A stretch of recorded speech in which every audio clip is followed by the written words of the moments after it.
வணக்கம். இன்றைக்கி நம்ம பார்க்க போகிற சமையல் ஒரு அருமையான மீல் மேக்கர் கிரேவி எப்படி செய்யலாங்கிறத பார்க்கலாம். ஒரு கடாயை எடுத்துக்கலாம். இதில் வந்து ஒரு 2 டீஸ்பூன் அளவுக்கு எண்ணெய் விட்டுக்கலாம். எண்ணெய் சூடானதும் ஒரு பிரியாணி இலை சேர்த்துக்கலாம். சின்னதாக 2 துண்டு பட்டை, 4 கிராம்பு சேர்த்துக்கலாம், 2 ஏலக்காய் சேர்த்துக்கலாம். இதோட 10லேருந்து ஒரு 12 முந்திரி பருப்பு சேர்த்துக்கலாம். இதை வந்து லேசாக வறுத்துக்கலாங்க. இப்போ இதில் மீடியம் சைஸாக 2 வெங்காயம், அதாவது பெரிய வெங்காயம் எடுத்துருக்கேன், நீளமாக நறுக்கி வச்சுருக்கேன், சேர்த்துக்கலாம். இந்த வெங்காயத்தை நல்லா வதக்கிக்கலாம். வெங்காயம் லேசாக வதங்கினதும் மீடியம் சைஸாக 4 தக்காளி பழம் சின்னதாக நறுக்கினதை சேர்த்துக்கலாம். வெங்காயம் வந்து கம்மியாகவும் தக்காளி அதிகமாகவும் எடுத்துக்கோங்க. தக்காளியில் பாதி தான் இருக்கணும் வெங்காயம். இது எல்லாமே நல்லா வதங்கட்டும். இப்போ பாருங்கள், தக்காளி வெங்காயம் நல்லா வதங்கிடுச்சு. இந்த அளவுக்கு வதங்கணும். வந்து இதை வேறு பவுலுக்கு மாற்றிக்கலாம். மிக்ஸி ஜாருக்கு இப்போ மிக்ஸி ஜாருக்கு மாற்றிட்டேன். இது வந்து நல்லா ஆறணும். ஆறுனதுக்கப்புறம் தான் அரைக்கணும். சூடோடு அரைச்சோம்னா மேலே திரிக்கும். இப்போ இதில் இன்னும் கொஞ்சம் ஒரு 2 டீஸ்பூன் எண்ணெய் விட்டுக்கலாம். இப்போ இதில் பார்த்தீங்கன்னா மீன் மேக்கர் எடுத்திருக்கேன். இது வந்து பொடி மீன் மேக்கரு. இதை பார்த்தீங்கன்னா சுடு தண்ணியில் 20 நிமிஷம் ஊற வச்சுட்டு நல்லா 2-3 தடவை தண்ணியில் அலசி எடுத்து வச்சுருக்கேன். இது வந்து மெஷரிங் கப்பில் 1 கப்பு இருக்கும். அளவில் கிராமில் சொல்கிறதுனா 60 கிராம். இப்போ எண்ணெய் நல்லா சூடாயிடுச்சு. இப்போ இந்த மீன் மேக்கரை சேர்த்து நல்லா வறுத்து எடுத்துக்கலாம்.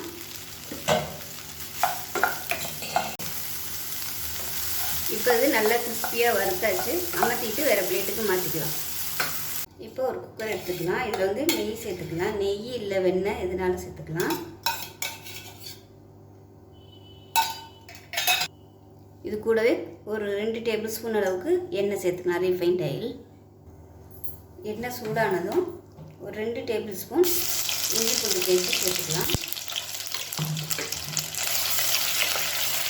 இது கூடவே 2 பச்சை மிளகாயை உடைச்சிட்டு சேர்த்துக்கலாம். இஞ்சி பூண்டு பேஸ்ட்டு நல்லா பச்சை வாசனை போக வதங்கிடுச்சு.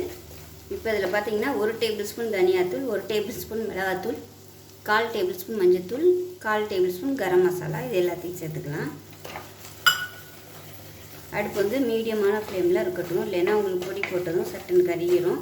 இது ஒரு வேளை ரொம்ப இது சூடாக இருக்குது அப்படின்னு நினச்சிங்கன்னா கேஸை அமர்த்திட்டு நீங்கள் பொடியை சேர்த்து வதக்கிட்டு அதுக்கப்புறமா ஆன் பண்ணிக்கோங்க.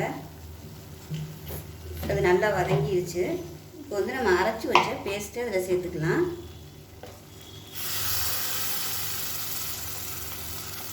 சேர்த்துட்டு நல்லா வதக்கி விட்டுக்கலாம்.